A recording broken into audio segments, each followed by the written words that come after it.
told by using this insulated concrete form, or ICF, the school will save on its utility bills by up to 40%.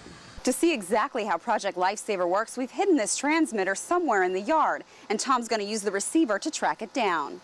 The weather this summer has gone from being a bad enemy to a best friend for some local farmers. In fact, the ideal temperature for growing corn is between 80 to 88 degrees, just like the weather we've been having. And it's those 3 switch keys that's got federal investigators involved, because they control the direction of the tracks, which way the trains come and go. And tampering with that is a federal crime. The other part of the law will require law enforcement agencies to replace those vests that are out of date. Each vest has an issue date, which we're told is good for about 5 to 7 years. Roundup isn't the only way the task force hopes to take drugs off the streets. Back in March, they reviewed sales logs at local pharmacies, and they now report they have 121 suspects who bought 3 grams or more of pseudoephedrine in a 7-day period. Storm even picked up one of Tom's older model race cars, which used to be sitting right over there on those cinder blocks. It's now all the way over here.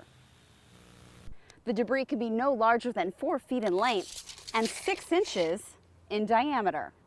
The Metropolitan Planning Organization wants to make this intersection safer is by changing this 2-way stop into a 4-way stop.